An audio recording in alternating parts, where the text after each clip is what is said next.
Hoy vamos a hablar de un electrodoméstico. Y como buen electrodoméstico, está pensado para facilitarte la vida, al igual que esta batidora. Pues tenemos aquí el Fiat 500 eléctrico. ¿Por qué os digo esto? Porque los coches eléctricos generalmente son demonizados, odiados y vilipendiados. A ver, hay que tener en cuenta que el coche eléctrico no es el problema. El problema está aquí. El problema está aquí, en todos los organismos, las pegatinas, la sociedad, la tontería que tenemos encima. Pero el coche eléctrico en sí es un vehículo, una herramienta para tu día a día, pensada para llevarte del punto A al punto B, incluso sacarte una sonrisa. O sea, es un vehículo que puede ser el complemento perfecto para tu querido coche de combustión que lo tienes en el garaje, para sacarlo el fin de semana, para irte de viaje, etc. O sea, no tiene por qué ser un sustituto de nada. Y eso es lo que veremos en este vídeo. Si queréis que hablemos ya temas aparte de los sinsentidos de la sociedad y del mundo, y de estas cosas de aquí, y de prohibiciones, y de cosas así como Madrid Central, Madrid 360, y todas estas cosas que son una ¿vale? No voy a decir nada porque si no lo tendríamos que mutear igualmente. Podremos hacer otro vídeo, pero de momento vamos a ir a ver este coche con la mente abierta y quedaros hasta el final del vídeo, porque yo creo que es un coche, sobre todo si os gustan los coches, que os va a encantar, si os lo aseguro. Así que vamos a ver qué tal. Quedaos hasta el final del vídeo.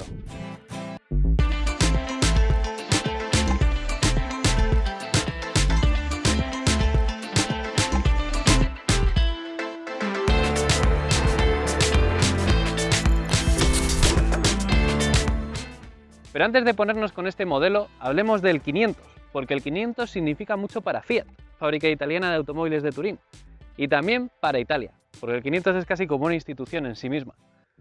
Pues el primer 500, que si no lo sabéis, 500 significa, es el nombre del coche, pero viene del tamaño del motor, que es 500 centímetros cúbicos. Bueno, pues el 500 original, que podríamos llamar primigenio, salió en 1936. O sea, un coche que salió en la misma época pues, que el Beetle, más o menos. Era un coche para el pueblo. ¿Y por qué os digo esto? Pues porque al igual que el Beetle, el 500 nació un poco auspiciado por el régimen de Mussolini. Querían hacer un coche que fuera para las masas, para motorizar Italia. Y de hecho ahí recurrieron a la familia Angeli. Y lo curioso ya de este tema ya no es tema del político ni de la historia. Lo que a mí me ha gustado de la historia del origen del Fiat 500 es que el primer Fiat 500 casi es de tracción delantera. Bueno, pues ¿cómo es esto? Pues básicamente contrataron a un joven ingeniero que era Oreste Lardone y hizo un prototipo en 1931 del primer 500, un modelo súper novedoso con motor delantero, tracción delantera, y no fue muy bien. ¿Por qué? Pues porque el coche en sí pues no debería ser malo, pero en una prueba que hicieron saliendo por Turín, cerca de la fábrica, salió un piloto de pruebas, el propio Oreste Lardone y Giovanni Angeli. ¿Qué pasó? Que el coche se puso a arder. Entonces Giovanni Angeli despidió al ingeniero, a Oreste Lardone, y vetó según cuentan, he leído, vetó los coches de tracción delantera porque creía que esa había sido la causa. He leído eso, me ha parecido muy curioso que vetaran los coches. A ver, teniendo en cuenta que tardaron en hacer otro coche de tracción delantera, igual es verdad. Pero básicamente fue un fallo de la bomba de combustible y el coche se puso a arder. Bueno, pues ese proyecto quedó medio parado y entonces contrataron a otro joven diseñador, bueno, otro joven ingeniero, que seguro que os suena, que es Dante Giacosa. Bueno, pues Dante Giacosa cogió más o menos los restos que tenía del proyecto y creó un coche que podemos decir que era un mini coche. O sea, es decir, era un coche de verdad, pero de tamaño reducido. ¿Por qué os digo esto? Pues porque era un coche que no tenía ni motor derivado de moto, ni cosas así que se veían en la época. O sea, era un coche de verdad, pero de tamaño reducido. Tenía un motor de 4 cilindros, tenía amortiguadores hidráulicos delanteros y luego le pusieron traseros también, tenía frenos hidráulicos, tenía toda, creo que tenía tercera y cuarta sincronizada en la caja de cambios. O sea, era un coche con todas las comodidades casi y todos los detalles de un coche grande, pero de un tamaño pequeño y a un precio razonable. Tiene unos 13 caballos, pues creo que tenía una velocidad máxima de 80 y pico por hora o algo así. Y fue un éxito. De hecho se llamó el Topolino. ¿Por qué? Porque gracias a su diseño así, que tenía una especie de forma de ratón, pues era como un nombre que llamaban así a los ratones, parece ser en Italia, o a Mickey Mouse. Y tenía ese diseño también curioso y aerodinámico porque el motor iba puesto muy bajo y el radiador iba como por encima. Bueno, una cosa súper curiosa. Pero bueno, eso ya en otro vídeo sí que lo vemos más en detalle. Pero bueno, me ha parecido muy gracioso. Pues ese es el 500 original, el Topolino, que estuvo a la venta desde el 36 hasta el 55. Y después de este salió el que todos conocemos, que en ese momento era la nueva 500, que es el 500 del 57. Y el 500 del 57 es del que se inspiran pues, el diseño de los 500 actuales. El 500 del 57 básicamente era un coche completamente distinto al anterior. O sea, si el primer 500 era un coche con motor delantero y tracción trasera, este 500 del 57 tenía motor trasero de 2 cilindros, encima pequeñito, y atrás, y tracción trasera. O sea, tenía motor trasero y tracción trasera lógicamente. Y era un huevito. Y básicamente ese coche era una versión miniaturizada del Fiat 600 que había aparecido en el 55. O sea, básicamente Dante Giacosa diseñó el 600 y redujo su tamaño al 500, ¿vale? Y ese es el coche que inspira en los diseños de los nuevos Fiat. El 580 se estuvo vendiendo, de hecho tuvo hasta versiones familiares, que era el Giardenaria, y hubo un momento en el que podríamos decir que desapareció y fue sustituido por el Fiat 126, que tenía motor trasero. El término 580 se perdió en el tiempo y no apareció hasta 1991, que ya apareció otra vez el 580, que todos conocemos, que es el utilitario de tracción delantera, muy guay en sus versiones normales y Sporting. Y aquí os hago un inciso, y es que entre medias, con el Panda y el 580, este ya moderno, Fiat lanzó lo que era su gama Electra, que es como una gama de modelos eléctricos. Y entre ellos tuvo un 580 eléctrico, cosa que me ha hecho gracia. Bueno, otro inciso histórico curioso, entre medias, es que en el 92 lanzaron como un estudio de diseño para ver cuál sería el sustituto del 580 del 91. Y ahí salió un coche que fue el Daewoo Matiz. Vale, os explico. O sea, Italdesign hizo una propuesta, que luego no aceptaron, que fue la del Daewoo Matiz, que luego vino Daewoo y compró ese diseño de Italdesign, cosa que me ha parecido, vamos, me ha reventado la cabeza. Pero bueno, inciso, volviendo al Fiat 500, tenemos el 580 que lo estuvieron vendiendo, luego salió el 600 y no fue hasta 2007 que apareció el 500 o el 580, que es justo la generación, vamos, el modelo que todavía se vende, pero que es el anterior a este, diríamos, que ya tuvo ese diseño neo-retro, ¿no?, original, trayendo la esencia del 500 del 57. Y la verdad es que qué deciros, que el Fiat 500 yo creo que casi a todos nos encanta, es un diseño súper conseguido, muy bonito, y de los coches actuales de diseño retromoderno, que yo creo que sigue fiel a sus orígenes, porque podríamos decir que el Mini ya no es Mini, o sea, ya no es Mini, un Mini ya no es Mini, pero un 500 sigue siendo un 500. Tenemos ese 500 del 2007 que se sigue fabricando actualmente, y como inciso también tenemos otra 500E.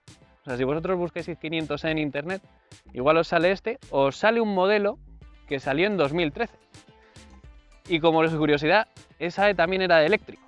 Y diréis, joder, no lo he oído en mi vida. Bueno, pues es que es un modelo que solo se vendió en Estados Unidos. Parece ser que en California y en otro estado más.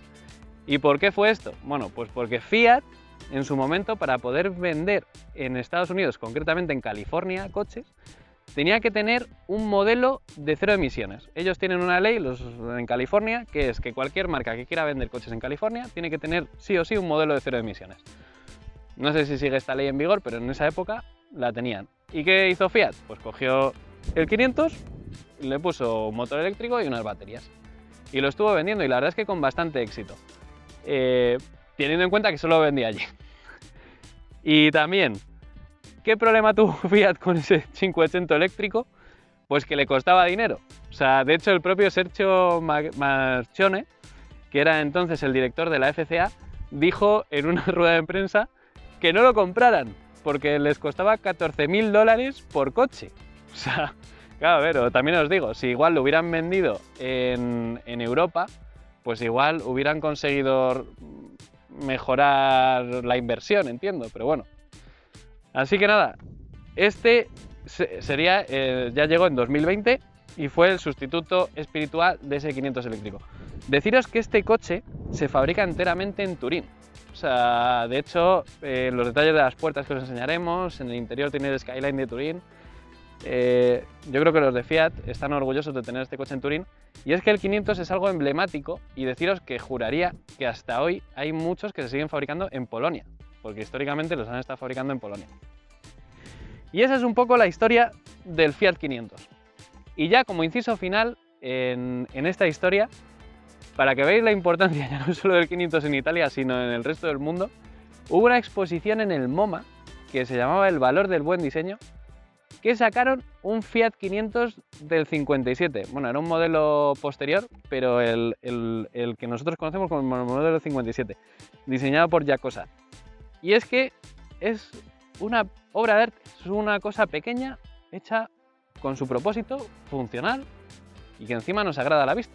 Yo creo que casi como el 500 actual y todos los 500 podríamos decir. Así que si no os gusta el 500, dejadlo en los comentarios, porque yo creo que seréis uno de los pocos que este coche por lo menos no le hace gracia. O sea, aunque digas, venga, no tiene maletero o tal, que lo tiene, ya lo veremos, pero dejadlo en los comentarios. Si no os hace gracia, decidlo, pero estaréis solos. Vamos a ver el resto del coche. Bueno, y motor. Pues esto no es el motor en realidad. ¿Qué tenemos aquí? Por cierto, esta tapa nos ha empezado a hacer eco. Es una chapa, ¿vale? Muy ligera, y la verdad es que tiene unos amortiguadores aquí hidráulicos para levantarlo. ¿Qué tenemos aquí en el vano motor? Bueno, pues primero, líquido refrigerante para refrigerar las baterías, una batería de coche, el líquido de frenos, el líquido lavaparabrisa y poco más. Esto de aquí, mejor no tocarlo, porque esto debe ser esto se supone que es el inversor de corriente continua alterna, y el motor está justo debajo de esto, que no se ve, y se puede llegar a intuir, porque ves ahí los palieres y la caja reductora de una marcha, que es un reductor básicamente. Y esto es todo lo que tienes debajo del capó de un 500. La verdad es que habría sido igual muy útil que hubieran hecho algún, como en otros coches eléctricos igual, meter un compartimento para dejar los cables aquí o algo. No sé si no, por seguridad no se puede poner o porque va a salir ardiendo algo, pero la verdad es que, como ya veréis, el chisme de los cables es un poco rollo, pero bueno, que aquí igual habría habido sitio de sobra. Y luego tendríamos el radiador, que entiendo que es el de refrigerar las baterías, y el condensador del aire acondicionado, y un electroventilador aquí. Y esto debe ser de la empresa de alquiler de coches que han debido hacer algo, porque esto yo creo que no debe ser original. Que por cierto, se había caído donde el ventilador y podía liar una muy gorda. O sea, esto yo no sé. Cosas de empresas de alquiler. Pero esto sería el motor del 500, el vano motor. ¿Y qué deciros en cuanto al diseño que no sepáis? Pues es que ya lo veis. O sea, básicamente este coche es un rediseño del diseño original del 57. O sea, han cogido el diseño del coche de gasolina, del 500 de gasolina, que sería el 2007, y lo han modernizado un pelín. O sea, lo han hecho un pelín más grande. De hecho, mide 3,6 de largo, 1,60 de ancho y 1,50 de alto. O sea, es un coche pues bastante cuadrado y con una línea muy curva, que la verdad es que yo creo que le sienta muy bien. O sea, es un coche que tú ves el 500 de gasolina al lado y es compacto, se ve un pelín más grande, pero nada exagerado. Detalles curiosos de esta versión. Bueno, por cierto, los retrovisores me han parecido muy grandes y muy agradables, porque son grandes y ves muy bien. ¿Qué tenemos? Pues el diseño por ejemplo, de los cristales es muy similar al del modelo de gasolina. La maneta está aquí enrosada. Tenemos la puerta esta de carga, sí que es cierto que es enorme, pero bien. Los faros traseros muy bonitos. Las llantas en este modelo son de 15 pulgadas, pero podemos tener hasta de 16. Detalles curiosos, aquí el intermitente, que es una pieza de plástico que ya se ha comentado que puede ser un poco endeble y tal, que está muy expuesta, pero bueno, que está curioso. O sea, y luego lo que más gracia nos ha hecho es el diseño del faro. O sea, esto básicamente evoca el faro de los coches del 500 clásico o del de modelo de gasolina, y tenemos aquí la luz diurna, lo que es el faro, la luz de cruce, y aquí el intermitente. O sea, todo esto es el intermitente. Tendríamos aquí las bigoteras estas, que serían similares a la de los modelos clásicos del 500, y una parrillita. O sea, la verdad es que es un diseño muy 500 clásico del 57, muy original, muy bonito, y yo creo que bastante agradable. Modelos que podéis comprar con este diseño muy similar. Bueno, pues tenéis el 500 hatchback, el cabrio, que sería quitarle el techo y ponerle la lona, y luego, como es en este caso, el 3+1, que es, no lo vais a ver bien, pero ahora os lo enseñamos mejor.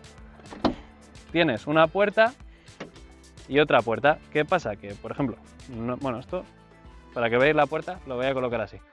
Tenéis una tercera puerta que tenéis que abrir siempre que abráis esta. Y que la verdad es que hay que reconocer que facilita mucho el acceso a las plazas traseras, pero eso lo veremos luego. ¿Y qué te encuentras en el interior del 500? Bueno, pues básicamente los materiales son, yo voy a decir que bueno. O sea, tenemos plástico por todos lados, ¿vale? Plásticos duros, aquí estos pintaditos, plástico duro, tela, plástico duro. Los asientos son de material reciclado, que la verdad es que a mí no me desagrada el tacto, la verdad. O sea, son un poco ásperos, pero vamos, yo creo que bien. Son cómodos. El volante así, esto yo creo que es polipiel. Pero todo en general muy bien ensamblado, hay que reconocerlo. O sea, ten en cuenta que por ejemplo, este coche no tiene muchos kilómetros, 9.800, pero es de alquiler. O sea, no creo que lo hayan tratado muy bien. Y no hay ni un grillo, salvo una cosa que luego os comentaré, pero no hay nada de grillos. O sea, ninguno. Y todo muy correcto. Panel de la puerta. Pues que tenéis aquí un asidero, que por cierto, aquí es donde venía lo de Made in Torino y un dibujo del 500 del 57. La regulación de los espejos, que lo tenemos aquí. Un botón para abrir la puerta, que esto sí que me parece una auténtica tontería. ¿Por qué? Pues porque le das al botón y abre, y tenemos el override, por si no funciona, aquí, un cable, ¿vale? O sea, el pulsador que va mecánicamente lo tenéis aquí abajo. Esto se lo podían haber ahorrado, sinceramente. Ahorro de costes y nos quitamos este problema. Pero bueno, queda guay. A alguien le habrá parecido guay. Tenemos aquí una botonera, pues con las opciones de la antiniebla, el control de tracción, etcétera. Luego, las salidas de aireación las tenéis aquí, bajitas. Yo creo que ha climatizado bien el coche, os las podéis colocar perfectamente, yo no tengo ninguna pega con ellas. El diseño del salpicadero a mí me agrada, o sea, incluso esta zona de plástico pintado pues no me parece muy desagradable, no sé cómo aguantará el tiempo, pero de momento no tiene ni una raya ni nada. Luego tenéis aquí un huequecillo para dejar el teléfono, que está muy bien. Aquí deberíamos de tener, si tuviéramos el Pack Comfort, un apoyabrazos, pero no lo tenemos. Un hueco enorme aquí, otro hueco para dejar una botella, otro hueco aquí para dejar otra botella. Los mandos para cambiar de modo de conducción, el freno de mano, el volumen de la radio, aquí que lo podéis subir y bajar, y aquí también, por detrás del volante tenéis también mandos, y un botón físico, y con esto también puedes cargarte todo el infoentretenimiento. O sea, le pegas ahí apagado y lo apagas. Mandos en el volante. ¿Qué tenemos? Pues básicamente tenemos aquí el display. Tenemos aquí un display digital también. Y tenemos pues varias visualizaciones, que puede ser la velocidad, los trips, el viaje A y viaje B con sus datos de kilómetros, consumo, tiempo, etcétera, velocidad media. Otra zona que es el Driver Assist, que entiendo que ahí, si tienes control de crucero adaptativo, saldrá el coche, sale el coche dibujado y lo de las líneas y alguna cosa más, pero bueno, no termino de entender mucho. Lo de la presión de los neumáticos, que yo no sé si es que este coche no la instala o algo, pero a mí no me indica nada, no sé si se pondrá en rojo cuando tenga que hacerlo, si me va a poner los numeritos, no sé.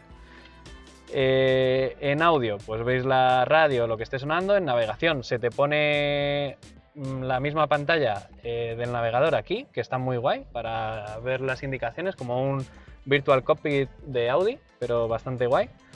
Y luego nada, avisos, información, etcétera. O sea, podéis manejar toda la información desde el nivel de batería, si el coche está cargando y descargando desde aquí. Es una visualización muy intuitiva y yo con esta pantalla pequeña ya me apaño, ¿vale? Luego tenemos mandos físicos, cosa que es maravillosa. Aparte del volumen, que lo he agradecido pero enormemente, Tenemos mandos físicos para el climatizador, tenemos para subir y bajar la temperatura, si queremos el automático, el aire acondicionado encendido, si lo queremos en la cara, en los pies, el desempañador, recircular, apagarlo, todo, el nivel de ventilación. Tenemos aquí el cambio de marchas, que es parking, marcha atrás, neutro y hacia adelante. Y poco más. O sea, un coche con un interior con poco botón, bien sencillo, los botones necesarios, la pantalla, pues bueno, tenemos aquí lo mismo, la radio, ajustes del coche, puedes ver los flujos de energía, por ejemplo, ahora el climatizador está gastando 1 kilovatio, puedes meterle ajustes, configurar si quieres que al abrir y cerrar se suene, un montón de cosas que yo sinceramente tampoco voy a tocar mucho, tampoco tiene mucha historia, es sencilla, es rápida. Y todo eso, aquí tenemos una guanterita, que la verdad es que llamarlo guanterita es exagerar porque es enorme, o sea, también es grande. ¿Y qué no tenemos? Pues un espejo para acicalarnos. Esto sí que es un fallo. Solo tenemos aquí un espejito sin tapa en el lado derecho, que este la verdad es que sí que queda un poco regulero. Por ejemplo, esto no se puede mover y solo te tapa hasta aquí, o sea, toda esta parte, pues si te pega el sol de aquí te va a pegar igualmente. No tenemos asideros, que yo no sé si es que esto es porque es la versión básica o qué, que igual un asidero aquí, pues bueno, pero en el acompañante pues igual no vendría mal, o si alguien necesita subirse, pues otro detalle que no estaría mal. Cosas que hemos visto así ya tonterías, por ejemplo, la luz, aquí el cierre de las puertas es desde aquí, este LED por la noche te deslumbra, o sea, yo no sé cómo bajar la intensidad de este LED. Luego, una vez se encienden las luces, la intensidad de las pantallas, nos hemos tenido que meter en un submenú para encontrar el brillo, o sea, porque es que era súper molesto y tienes que primero configurar esta y luego aparte tienes que configurar esta, ¿sabes? O sea, no hay una forma de tener las dos juntas. A ver, lo puedo llegar a entender, pero un botón rápido de me estoy deslumbrando por la noche no vendría mal. Igual que lo de las luces estas. O sea, a ver, son tonterías, pero que molestan. Luego, si queréis tener, si tenéis problemas de espalda, o os duele la espalda, o queréis tener un asiento mínimamente cómodo, este es mínimamente cómodo. Pero sí que a la larga, igual el ajuste lumbar y un poquito más de relajes no vendría mal. Y para eso tendréis que ir nuevamente al Pack Comfort, que este no lleva ajuste lumbar y aunque no es un asiento incómodo, pues se echa de menos. Luego también deciros que en los mandos de los intermitentes y el de los limpias, pues tenemos, bueno, aquí sobre todo tenemos el de los limpias, pero aquí en el de los intermitentes tenemos también para desactivar el Lane Assist, que yo no lo había visto, que esto lo encontró Sonia. También te digo, no había visto el pictograma del Lane Assist, pero que está aquí, que lo podéis activar y desactivar con este botón. Y lo que os decía, coche que para ciudad, con huecos, para dejar las cosas que llevéis, súper bien, interior bien resuelto, con pequeñas tonterías de manejo con lo de las luces, o sea, son pequeños detalles que se pueden solventar, pero en general un interior muy bien resuelto. Vamos a ver qué tal entramos en las plazas traseras, primero con la ayuda de la puerta extra y luego sin la puerta extra. Bueno, pues vamos a abrir la puerta extra. Esta puerta sí que es cierto que la verdad es que igual si se abriera un pelín más estaría bien también. La abrimos, echamos el asiento hacia adelante y aquí el acceso es bastante bueno, o sea, si acaso igual el detalle es el cinturón de seguridad que está en el medio, pero está bastante bien. Bueno, y una vez dentro, pues vamos a poner el asiento, que la verdad es que sí que está justo, y luego aquí en el techo nos damos con el pilar C y si eres un poco alto, pues con el techo también rozas. O sea, esta plaza trasera pues para niños o personas yo creo que de unos 60 está bien. Y luego podríamos incluso cerrar esta puertecita y abrirla desde dentro. Pero bueno, ¿qué es lo que os digo? Ya aquí un adulto un poco más complicado. Si es trayecto corto, bien, pero si es un poco largo, ya nada. Vamos a ver qué tal entramos por donde no tenemos esta puerta de acceso. Bueno, y vamos a intentar entrar por aquí. Vamos a ver qué tal. Primero abrimos la puerta, echamos el asiento hacia adelante.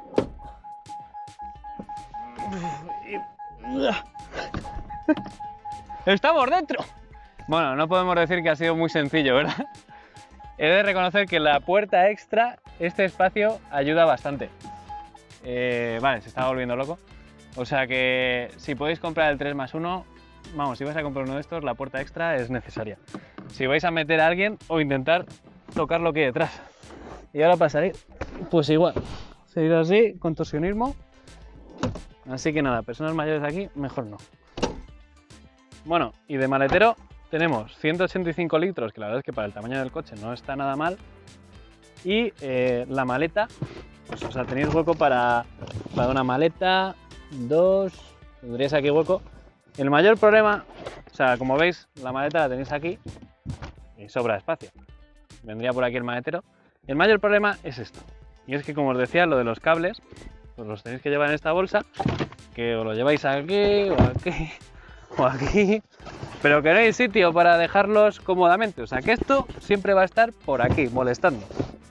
Y luego, ya haciendo un inciso, la bandeja, creo que esta compite con la bandeja más pequeña que hemos visto, con el Suzuki Swift Sport ese que grabamos. Súper guay. Pero bueno, esto también, no sé si, creo que no hay ningún sitio para dejarlo si necesitáis abatir los asientos o algo así. Así que nada. Luego, si queréis abatir los asientos, pues tan fácil como hacer así y esto bajaría. ¿Qué problema que tenemos aquí? Que nuevamente, si no habéis cogido un pack de opcional, todo el asiento es único, o sea, tenéis toda la banqueta. Se dividiría en 50-50 cogiendo un pack que hay, que no me acuerdo si era el Comfort o cuál, y aumentaría la practicidad del coche. Pero vamos, el maletero en general, bastante bien. Llevamos ya 2 días con el coche y la verdad es que yo creo que ya os puedo decir más o menos las sensaciones. Pero lo primero que os voy a decir es la primera sensación que tuve al montarme en el coche. Una vez te montas por primera vez, vas sentado muy arriba, ¿vale? O sea, es una posición de utilitario que la verdad es que está muy bien, porque de hecho, comparando con algunas furgonetas cuando íbamos por la carretera, íbamos casi, pues sin exagerar, a la misma altura. O sea, tienes un control total del entorno, ¿vale? Porque vas sentado muy alto. Luego, me dio la sensación un poco de aparatosidad del coche. ¿Por qué os digo esto? Porque vamos sentado como en la mitad del coche, sobre todo si yo mido unos 78, o sea que tampoco es que sea muy alto, pero ya para poner la posición de las piernas y el volante, pues ya, como veis, estoy echado un poco para atrás. Y tenemos un salpicadero muy grande. ¿Qué pasa? Que una vez te acostumbras, porque es una cosa rápida, o sea, te acostumbras en nada a las dimensiones, ya la sensación esa de aparatosidad desaparece y ya tienes una gran sensación de agilidad por ciudad. ¿Qué ayuda a esto? Pues por ejemplo, tener una buena visión delantera. O sea, tenemos unos espejos retrovisores enormes, unos cristales también grandes. O sea, tenemos poco ángulo muerto, aunque el Pilara es un pelín gordo, pero salvo por eso, bastante bien. ¿Qué problema hay? Que sí que lo he visto yo un poco más, sobre todo a la hora de maniobrar a baja velocidad o echar hacia marcha atrás, que la visibilidad trasera está un poco comprometida porque el cristal trasero es muy pequeño y tenemos un pilar C un pelín gordo, pero bueno, que si giras la cabeza normalmente suele haber poco ángulo muerto. Entonces, lo que es la manejabilidad del coche en ciudad, perfecto. Quitando un poco el aparcamiento y todo eso, no tiene ni sensor de aparcamiento delantero ni trasero ni cámara trasera, que yo creo que para ir hacia atrás con una cámara trasera sería suficiente porque así ya no te comerías nada, que no ha sido mi caso, pero vamos, que me ha dado por sacar la cabeza así un poco, mirar por el retrovisor, o sea, que el cristal trasero es muy pequeño. Bueno, para que lo sepáis, tenemos 3 modos de conducción en el coche, ¿vale? Que cada uno es muy diferenciado. O sea, tenemos el modo normal, que sería el de cualquier coche automático, que tendríamos pues eso, el acelerador y el freno, tú soltarías el acelerador y el coche bajaría de velocidad como con un freno motor muy ligero, ¿vale? Que regeneraría un pelín. Y regeneraría de verdad cuando empiezas a tocar el freno. Luego tendríamos el modo range, que es ya uno de los modos monopedal, es decir, que tú puedes estar conduciendo en el 99% de los casos simplemente acelerando y soltando el acelerador. ¿Por qué os digo esto? Porque a poco que aceleres el coche se va a mover y a poco que sueltes, aquí que puedo hacerlo, ya estoy soltando sin frenar, el coche se para y se queda parado. O sea, esto es una auténtica delicia para ciudad. ¿Por qué? Porque solo os tenéis que preocupar de acelerar y frenar. Entonces, imagínate que me voy a aparcar aquí. Me aparco, llego aquí, ¿que tengo que frenar un poco más? Pues freno, pero el coche lo hace todo y se queda parado. ¿Que voy hacia atrás? El coche le monto la marcha atrás, acelero un pelín y voy hacia atrás. ¿Qué cosas he notado, por ejemplo, en el modo normal? Que es un modo automático normal. Entonces, en el modo normal, como os decía, es como un coche automático. Entonces, si tú sueltas el freno, ya se mueve. Entonces, ¿qué pasa? Que si quieres, hay mucha gente que esto no espera que el coche se mueva y entonces le acelera y se te embala. Entonces hay que tener cuidado con eso. Como os decía, el modo range, con la conducción modo pedal, el coche está parado, le aceleras un pelín y súper suave. De hecho, es el modo que más he usado. O sea, a mí es el más cómodo que me parece. ¿Qué otro modo tenemos? Pues similar al range, pero es el modo Serpa. El modo Serpa os ayudará, como cualquier Serpa del Everest, a llegar a vuestro destino. Entonces, básicamente es un modo que es igualito al range, pero lo que hace es limitarte la potencia del motor, te quita el climatizador que se puede poner si te estás cociendo y luego también te quita pues algunos detalles más. Aparte de la potencia del motor, el clima y tal, te anula algunos sistemas eléctricos para que el coche gaste lo menos posible. Y te limita la velocidad a 80 por hora. También se puede deslimitar si le pisas a fondo. Vamos, es un modo extremo para que lleguéis al destino para intentar ahorrar el máximo de batería. Que la verdad es que no está nada mal. Ese lo hemos probado, pero en contadas ocasiones y la verdad es que tampoco estamos en una situación hiper extrema. Así que nada, 3 modos de conducción que la verdad es que son bastante agradables. Yo deciros que el range es nuestro favorito, sin lugar a dudas. Eso sí, con el range tener en cuenta que aunque el coche frene, ¿sabes? Para la gente que no está acostumbrada a utilizar coches automáticos o que no tiene mucha experiencia, no te acostumbres que aunque el coche frene, el pedal del freno funciona. O sea que acordaros de dónde tenéis el pie, por si tenéis que frenar de manera de emergencia, no vaya a ser que le aceleréis. Pero vamos, salvo por ese pequeño detalle, los modos de conducción, genial, y el modo range, perfecto. Bueno, como os decía, la agilidad en ciudad, una vez que te acostumbras a las dimensiones, perfecta. Detalle que sí que lo he leído y lo he sufrido también. Me parece que el intermitente es muy corto. O sea, yo hay veces que cuando lo vas a actuar o lo que sea, si fuera la palanca un pelín más larga, sería muchísimo más cómodo de usar. O sea, a ver, es una tontería, pero ya por poner una pega, ¿sabes? O sea, la palanca es muy pequeña. O sea, si fuera un pelín más grande, sería mucho más cómoda. La agilidad en ciudad, como os decía, es maravillosa. La dirección, el tacto de la dirección es muy bueno. O sea, tener en cuenta que esto es una dirección eléctrica y a mí me ha parecido súper agradable, suave, cómoda en ciudad, vuelve, o sea, le soltáis y vuelve a recoger otra vez la posición central. Vamos, súper bien. De hecho, incluso yendo un pelín más rápido, mira, vemos ahora un Porsche Taycan, no me ha parecido que te hubiera nada que envidiar al Porsche Taycan. Lo único que la dirección en carretera sí que me ha parecido un poco más molesta con el tema del... Bueno, vale, perdonad, que me está avisando que hay un radar fijo.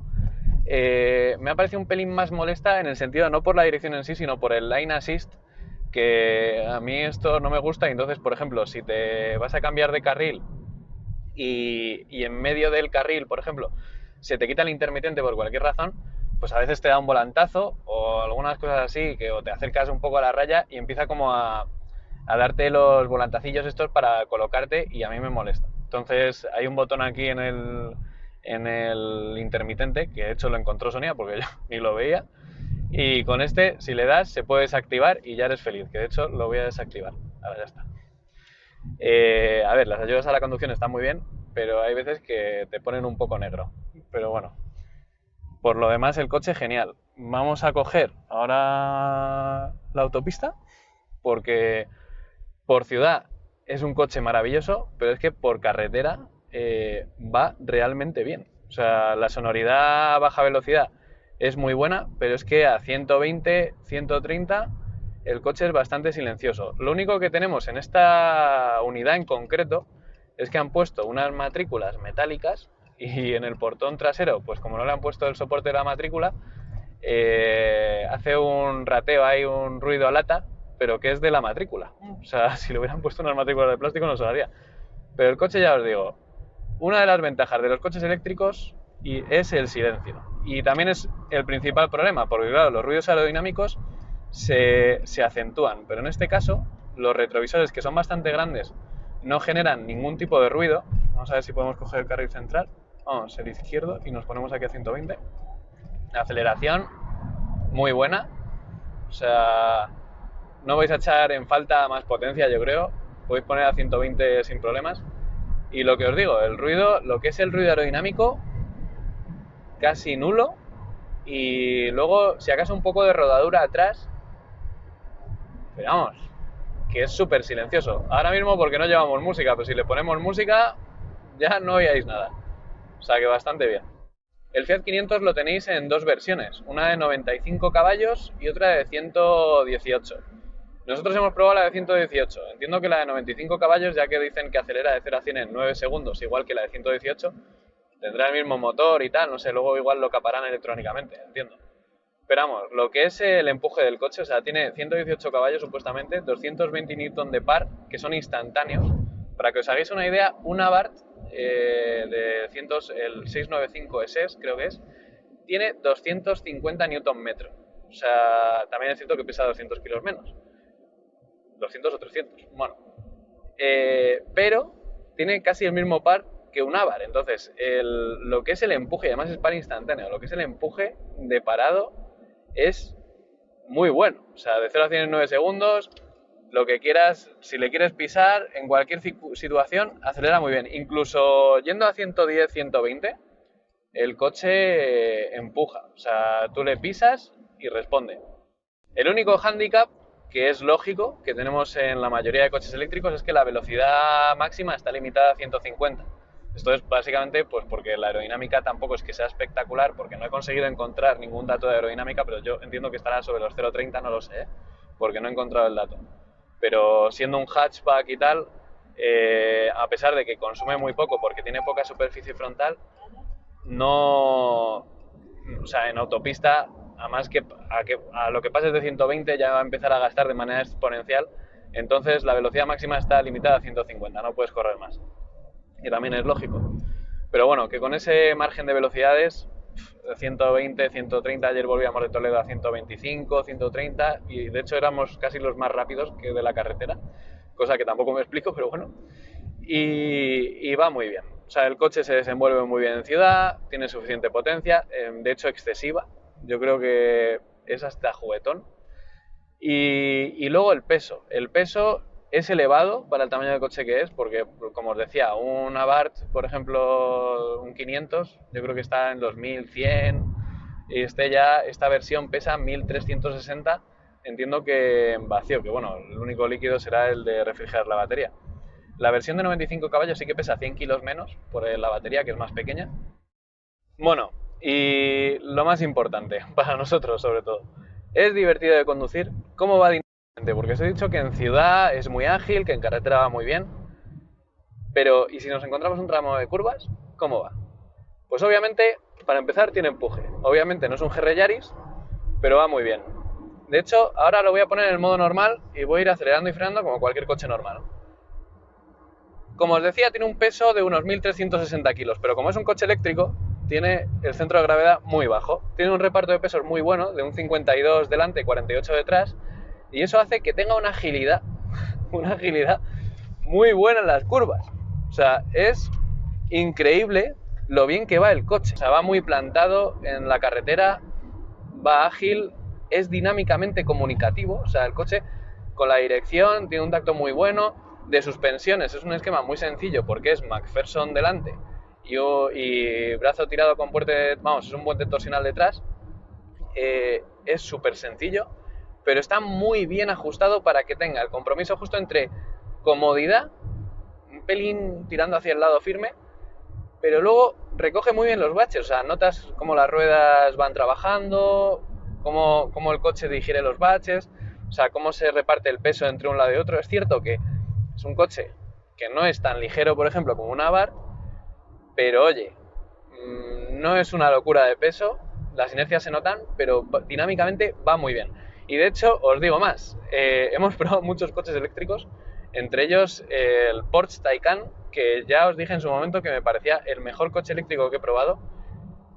Y sinceramente, sin tener en cuenta el precio, que obviamente es muchísimo mayor el del Taycan, este coche, o sea, siendo sinceros, este coche, la agilidad, el tamaño que tiene, cómo se comporta y cómo va, me gusta incluso más. O sea, igual hay gente que se me tira la cabeza, pero te juro que hablando con gente que le gustan los coches y han probado este coche, les encanta. O sea, eso tiene algo que decir. Y ya no es ni practicidad ni tal, o sea, dinámicamente el coche es muy agradable. O sea, no te digo que sea más divertido que un GR Yaris ni que otros coches que nos encantan, pero sinceramente, en el día a día te lo vas a pasar bien, y si vas así entre dos pueblecillos, como estamos haciendo ahora, cerca de Madrid, y te encuentras un tramo de curvas, te pones a acelerar con esto y te tomas las curvas a unas velocidades increíbles. Hay que tener en cuenta que el peso existe y que los neumáticos no son unos neumáticos deportivos. Teniendo eso en cuenta, el coche es muy divertido de conducir, o sea, os lo garantizo. Bueno, y como conclusión, ¿qué deciros del 500? Pues que nos ha encantado, la verdad. A ver, si nos ponemos en contexto, deciros que el coche en sí nos ha gustado mucho, está muy bien. Tenéis dos versiones disponibles, que una es de 23,8 kilovatios, que se queda en 21 la batería, y 95 caballos. Luego tenéis la de 118, que es esta, que es la de 42, que se queda en unos 37 kilovatios netos. Y la más recomendable yo creo que sería la de 37 kilovatios, porque es la que más juego te permite de moverte. O sea, te puedes mover a trabajar varios días, moverte entre pueblos, hacer pequeñas escapadas. Coche bastante útil. Yo creo que actualmente, a la fecha de este vídeo, no hay ningún rival directo de eléctrico, porque los coches pequeños eléctricos parece ser que como que van desapareciendo. Entonces tenemos si acaso podría ser el Renault Zoe, que será sustituido por el 5, que a ver cómo es, de batería y tal, y precios. El Smart, creo que ya el Hashtag One es mucho más grande, es también un poco más caro. Tendríamos el Tesla Model 3 igual también por ahí en esos entornos del Smart. Los B y D, que son un poquito más grandes. O sea, este es, por ejemplo, el de batería pequeña empieza en unos 26.000 y este está sobre unos 31. Depende de precio, ponía precio web que era más barato, pero bueno, que está en 31, 33, por ahí, si le metes algunas opciones. Es un coche que no es barato, porque no lo es, que tiene cerca otros coches más grandes, por ejemplo el Tesla Model 3, como os decía, o el Hashtag One está en 38, el Tesla en 39, el rival igual más próximo sería el 208, que lo probamos también en un vídeo, que está un pelín más caro, pero en ese entorno, o sea, podría, si lo tienes pelado, estaría como este más o menos. Y sinceramente, después de haber probado el 208 y el 208 igual es algo más útil por tamaño, si queréis meter más personas, pero con lo que es conducción, utilidad, ciudad y agilidad, a mí me ha gustado más, he de decirlo. Este es igual, podríamos decir, como más, pues hombre, más premium, más un interior igual de buena calidad, no sé, tiene ese toque 580, Dolce Vita, no sé, ese intangible guay, que igual el 208, aunque mola mucho, pues no llega a alcanzar. Pero ya, siendo sinceros, sin dejándonos de tonterías, o sea, lo que es la conducción agradable, a mí este me ha gustado mucho más, mucho más.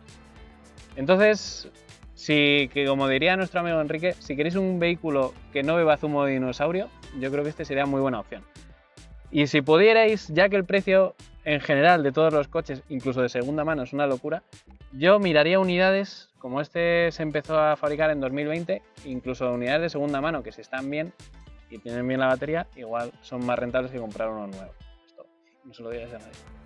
Así que nada, espero que si os haya gustado el vídeo le deis al like, a la campanita, nos ponéis algún comentario y suscribiros. Nos vemos en el próximo vídeo. Seguiré por la Toscana. ¡Chao!